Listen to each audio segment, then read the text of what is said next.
All right, guys. So as predicted, but it was a very easy prediction to make because the mainstream liberal media and the Democrat Party is so predictable. The mainstream liberal media, they're upset at Kyrsten Sinema. They're going off on Kyrsten Sinema because Kyrsten Sinema, the senator from Arizona, decided to leave the Democrat Party. A couple days ago, she came out and she announced that, hey, I don't want to be a part of the Democrat Party anymore. I am independent. Now, the Democrats themselves haven't really tried to go after Kyrsten Sinema as much because they want to stay on her good side because they know that they need her if they want to do the most radical portion of the Biden agenda, like repeal the filibuster. So they're not really going off on her. But the mainstream media is doing a great job of saying the things they actually want to say, right? They're calling her all types of stuff, which is absolutely hilarious because remember, when Liz Cheney and Adam Kinzinger, when they reject the extremism, right, in the Republican Party, when they reject Trump, they're mavericks. They're heroes, okay? They should be honored. They should be worshipped. In fact, Liz Cheney was a finalist for Tom's Person of the Year, right? Again, don't really know why, but, hey, this is what happens. But when Kyrsten Sinema rejects the extremism in the Democrat Party, oh, she's a traitor. Oh, she's a terrible person. Oh, she's bad. Oh, she's a sellout. She's a sellout to corporate America, right? Which really gets me because 99.9% of politicians, especially we're talking about at the federal level, are sellouts to corporate America. They're prostitutes, okay? There's not much difference between a politician and a prostitute, right? Not much difference at all. So I really don't understand that criticism there. I really don't. She's no different than every other sellout politician in Washington. Again, it's amazing how this works. It's absolutely amazing how this works. So without further ado, I actually want to react to The View and their reaction to Kyrsten Sinema leaving the Democrat Party. And nobody should be surprised that the cackling hens are going to basically rake Kyrsten Sinema over the coals simply because she left their precious Democrat Party. So let's get into it.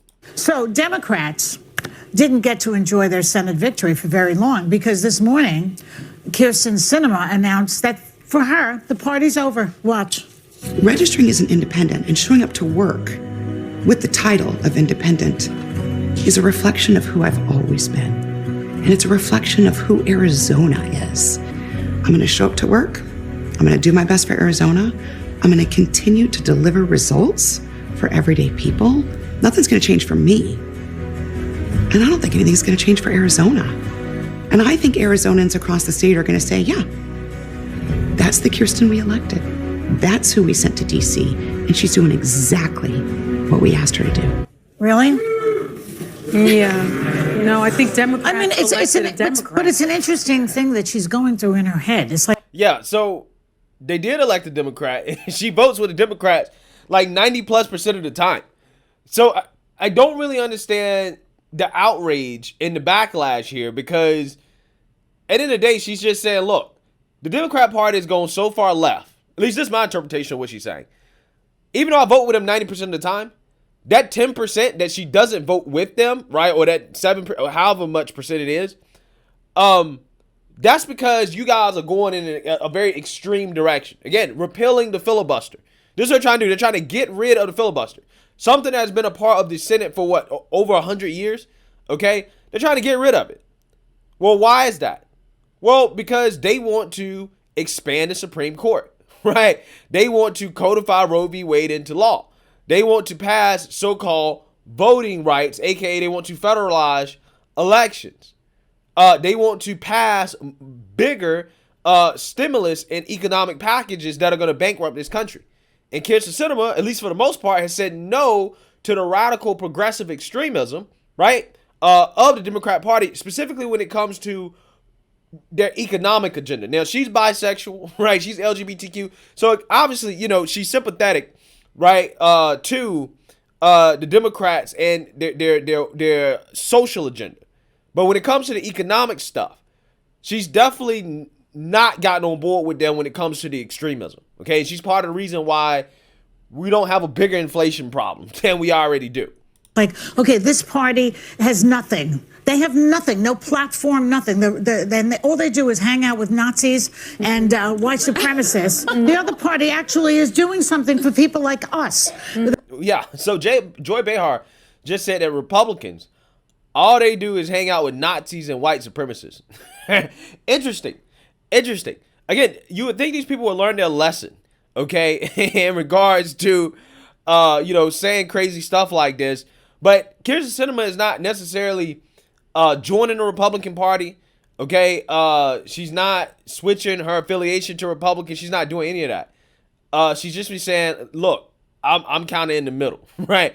But again, apparently that means she wants to hang out with Republicans who hang out with Nazis and white supremacists, according to Joy Behar. They're working families, for gay people, for voting rights. And then she's like, what should I do?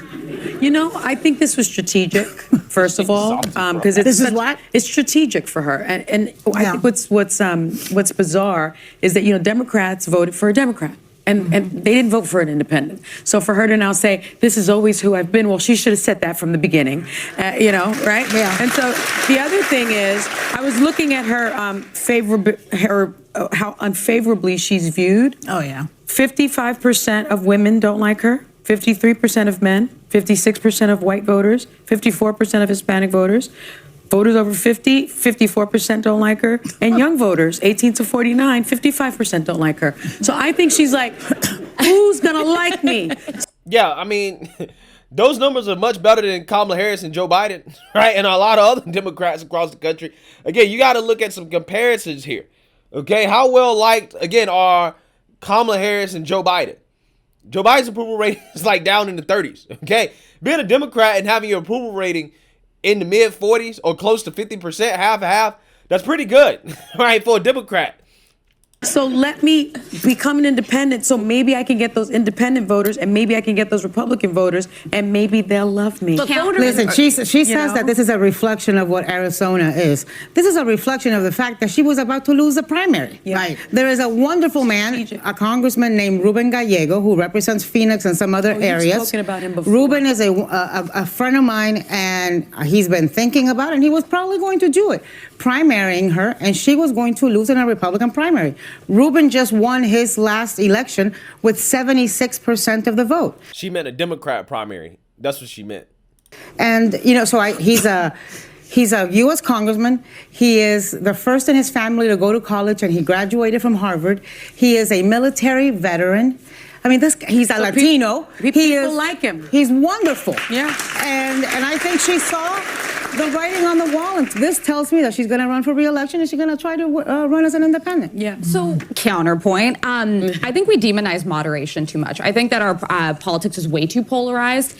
And this is a woman who I think's been instrumental in getting, frankly, some of the most significant bipartisan legislation done.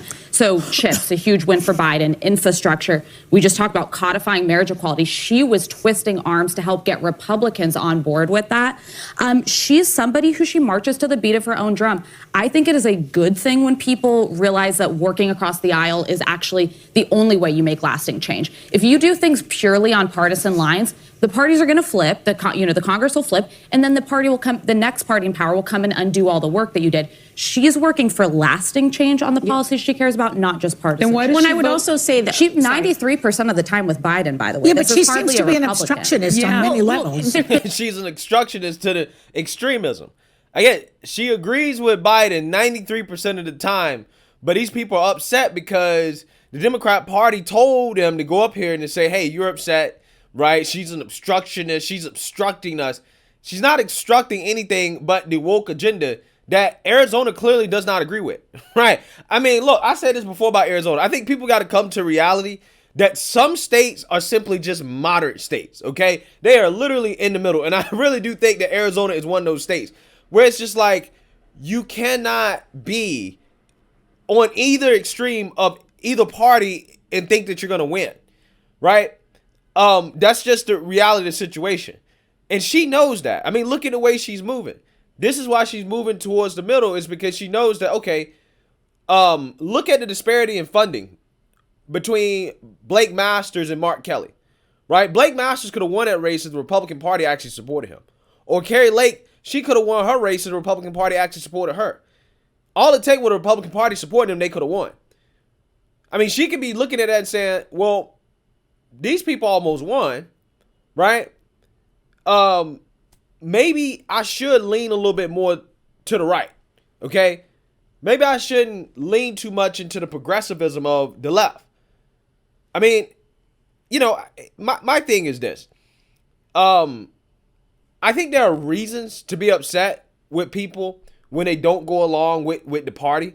But I think a lot of people forget that these senators are actually for their states first and not for their party, right? And I think that's what people have to understand about being a senator or a representative. Like, if you're a rep, you're for your area, right? You're for your people, okay? In your area who you represent. If you're a senator, you are for your state. Arizona is not a far left state, so she's not going to be on board with far left policies. It is what it is. People can get mad about it, but that literally is her job as a senator, right? That's her job. Now, if the people vote her out, they vote her out. But again, that's a little bit different than, you know, Liz Cheney and Adam Kinzinger, right? Who, I mean, look, they went against Trump, and I ain't mad about them for going against Trump. I'm actually more pissed off about the fact that they're doing it, but they're not presenting an alternate vision, right? There's no policy difference. At least with Kyrsten Sinema, I can point out that, okay, you know, she's doing it and she has like legit policy differences with the Biden administration. They don't have any policy differences. They just don't like Trump, right? And I think that that's stupid, okay? Because politics is about policy. And in their states, respectively, you can see that the voters have rejected them. Right? So I think it's a little bit different, the Adam Kinzinger and Liz Cheney situation, than the Kyrsten Sinema situation, right? But again, Liz Cheney and Adam Kinzinger are praised as heroes. They're mavericks, okay, for, you know, rejecting Trump, even though they agree with all of Trump's policies. Kyrsten Sinema is a traitor. She's a traitor, though, for rejecting the extremism on the Democrat Party and the extreme Biden agenda. Okay, even though she agrees with 93% of it. Interesting.